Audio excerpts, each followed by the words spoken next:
Chapter 4. I fully expected to find a constable in the kitchen, waiting to take me up. But not only was there no constable there, but no discovery had yet been made of the robbery. Mrs. Joe was prodigiously busy in getting the house ready for the festivities of the day, and Joe had been put upon the kitchen doorstep to keep him out of the dustpan, an article into which his destiny always led him, sooner or later, when my sister was vigorously reaping the floors of her establishment. "And where the deuce had you been?"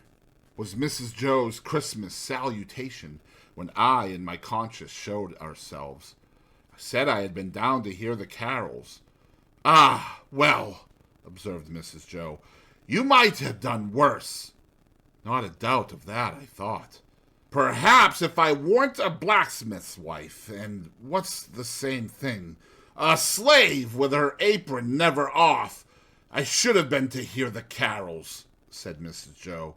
"I'm rather partial to carols myself, and that's the best of reasons for my never hearing any." Joe, who had ventured into the kitchen after me as the dustpan had retired before us, drew the back of his hand across his nose with a conciliatory air, when Mrs. Joe darted a look at him, and, when her eyes were withdrawn, secretly crossed his two forefingers and exhibited them to me, as our token that Mrs. Joe was in a cross temper. This was so much her normal state, that Joe and I would often, for weeks together, be, as to our fingers, like monumental crusaders as to their legs. We were to have a superb dinner, consisting of a leg of pickled pork and greens, and a pair of roast stuffed fowls. A handsome mince pie had been made yesterday, which accounted for the mincemeat not being missed, and the pudding was already on the boil. These extensive arrangements occasioned us to be cut off unceremoniously in respect of breakfast. "For I ain't," said Mrs. Joe, "I ain't a-going to have no formal cramming and busting and washing up now, with what I've got before me, I promise you." So, we had our slices served out, as if we were 2,000 troops on a forced march instead of a man and boy at home, and we took gulps of milk and water, with apologetic countenances, from a jug on the dresser. In the meantime, Mrs. Joe put clean white curtains up, and tacked a new flowered flounce across the wide chimney to replace the old one, and uncovered the little state parlor across the passage, which was never uncovered at any other time, but passed the rest of the year in a cool haze of silver paper, which even extended to the 4 little white crockery poodles on the mantel-shelf, each with a black nose and a basket of flowers in his mouth, and each the counterpart of the other. Mrs. Joe was a very clean housekeeper, but had an exquisite art of making her cleanliness more uncomfortable and unacceptable than dirt itself. Cleanliness is next to godliness, and some people do the same by their religion. My sister, having so much to do, was going to church vicariously. That is to say, Joe and I were going. In his working clothes, Joe was a well-knit, characteristic-looking blacksmith. In his holiday clothes, he was more like a scarecrow in good circumstances than anything else. Nothing that he wore then fitted him or seemed to belong to him, and everything that he wore then grazed him. On the present festive occasion he emerged from his room when the blithe bells were going, the picture of misery, in a full suit of Sunday penitentials. As to me, I think my sister must have had some general idea that I was a young offender whom an accoucheur policeman had taken up on my birthday and delivered over to her, to be dealt with according to the outraged majesty of the law. I was always treated as if I had insisted on being born in opposition to the dictates of reason, religion, and morality, and against the dissuading arguments of my best friends. Even when I was taken to have a new suit of clothes, the tailor had orders to make them like a kind of reformatory, and on no account to let me have the free use of my limbs.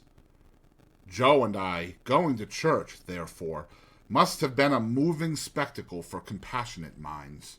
Yet, What I suffered outside was nothing to what I underwent within. The terrors that had assailed me whenever Mrs. Joe had gone near the pantry or out of the room were only to be equaled by the remorse with which my mind dwelt on what my hands had done.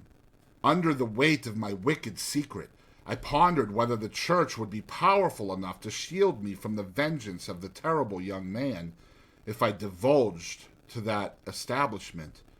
I conceived the idea that the time when the banns were read and when the clergyman said, "Ye are now to declare it," would be the time for me to rise and propose a private conference in the vestry.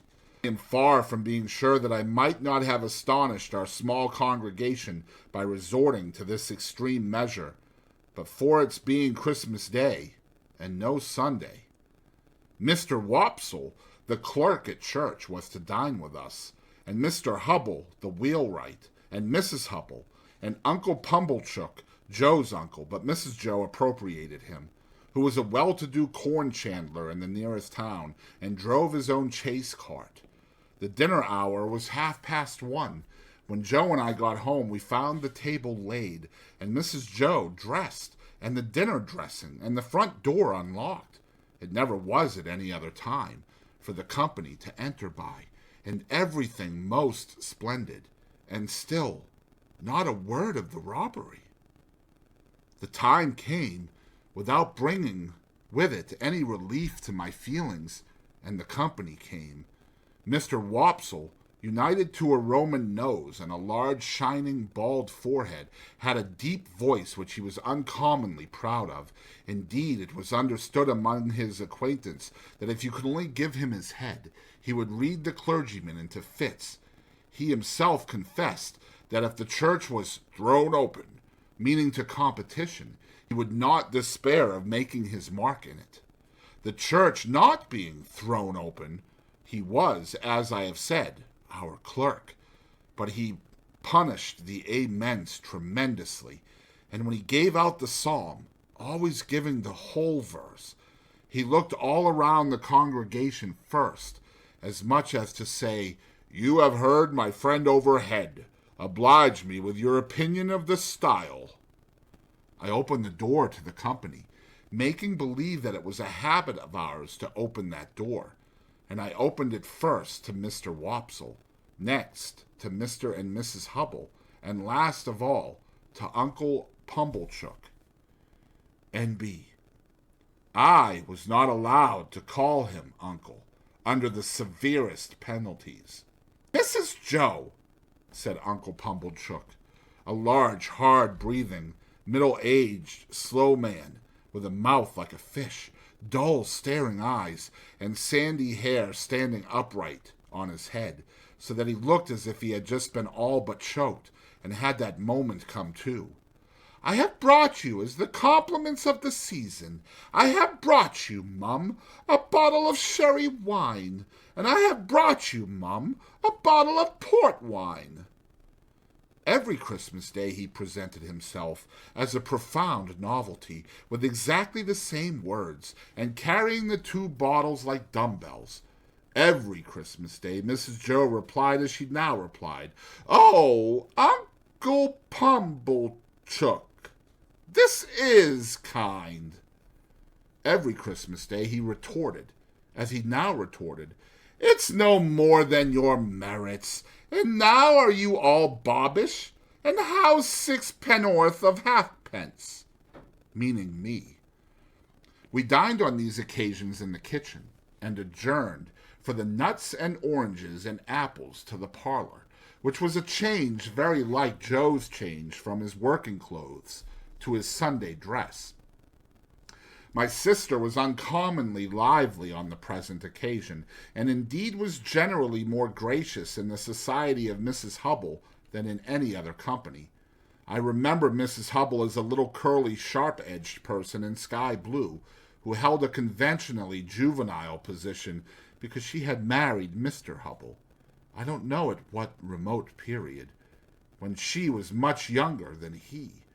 I remember Mr. Hubble as a tough, high-shouldered, stooping old man of a sawdusty fragrance, with his legs extraordinarily wide apart, so that in my short days I always saw some miles of open country between them when I met him coming up the lane.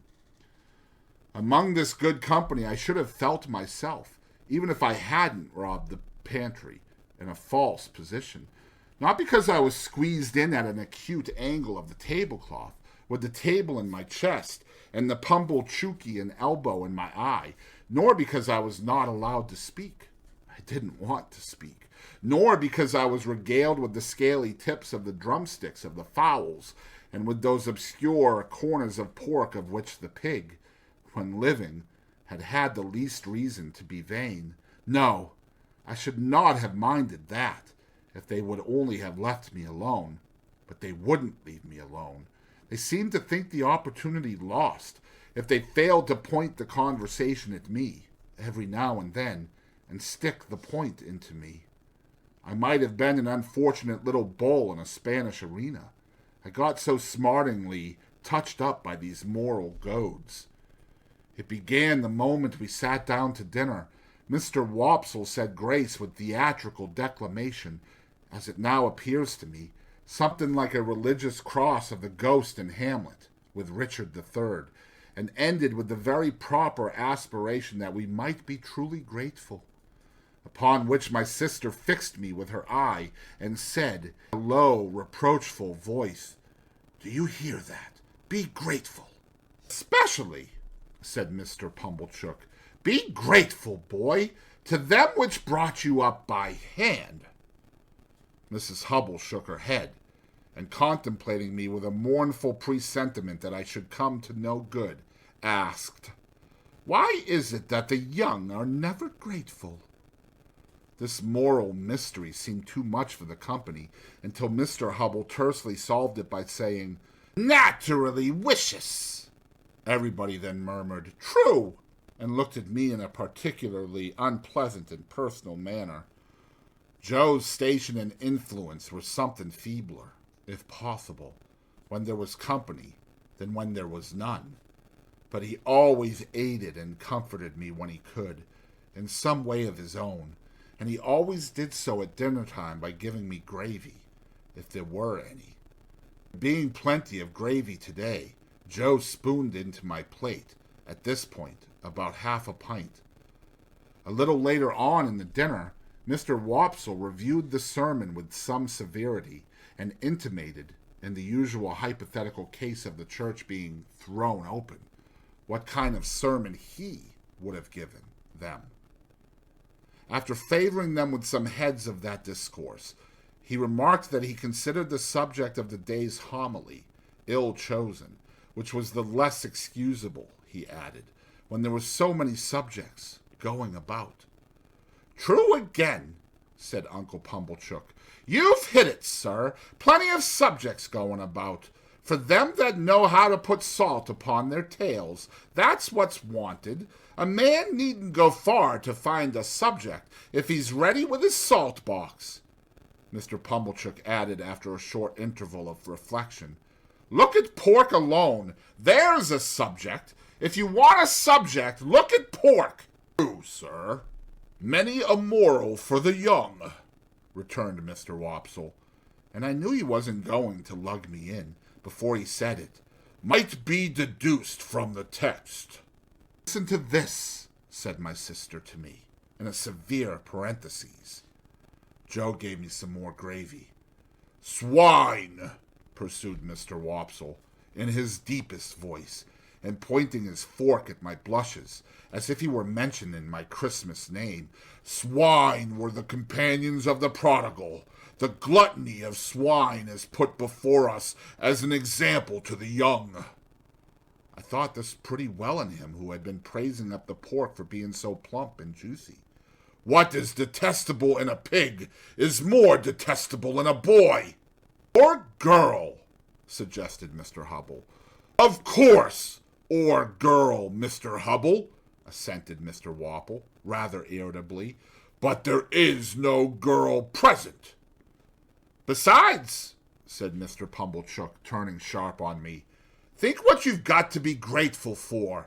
If you'd been born a squeaker—" "He was, if ever a child was," said my sister most emphatically. Joe gave me some more gravy. Well, but I mean a 4-footed squeaker, said Mr. Pumblechook. If you had been born such, would you have been here now? Not you, unless in that form, said Mr. Wopsle, nodding towards the dish. I don't mean in that form, sir, returned Mr. Pumblechook, who had an objection to being interrupted. I mean enjoying himself with his elders and betters, and improving himself with their conversation, and rolling in the lap of luxury. Would he have been doing that? No, he wouldn't. And what would have been your destination? Turning on me again. You would have been disposed of for so many shillings according to the market price of the article, and Dunstable the butcher would have come up to you as you lay in your straw, and he would have whipped you under his left arm, and with his right he would have tucked up his frock to get a penknife from out of his waistcoat pocket, and he would have shed your blood and had your life. No bringing up by hand then, not a bit of it. Joe offered me more gravy, which I was afraid to take. Trouble, echoed my sister. Trouble?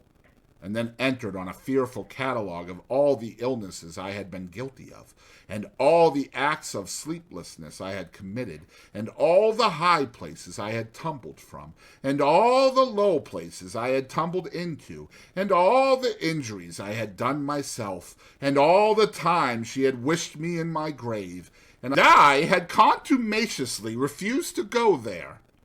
I think the Romans must have aggravated one another very much with their noses. Perhaps they became the restless people they were in consequence. Anyhow, Mr. Wopsle's Roman nose so aggravated me during the recital of my misdemeanors that I should have liked to pull it until he howled.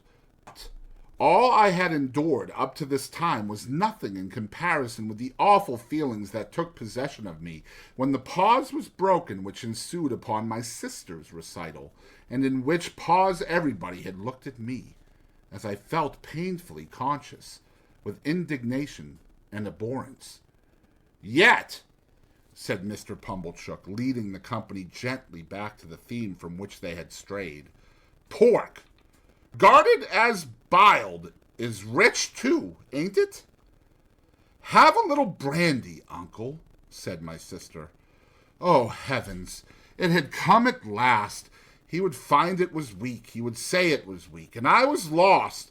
I held tight to the leg of the table under the cloth with both hands, and awaited my fate. My sister went for the stone bottle, came back with the stone bottle, and poured his brandy out. No one else taken any. The wretched man trifled with his glass, took it up, looked at it through the light, put it down, prolonged my misery. All this time Mrs. Joe and Joe were briskly clearing the table for the pie and pudding. I couldn't keep my eyes off him, always holding tight by the leg of the table with my hands and feet. I saw the miserable creature finger his glass playfully, take it up, smile, throw his head back, and drink the brandy off.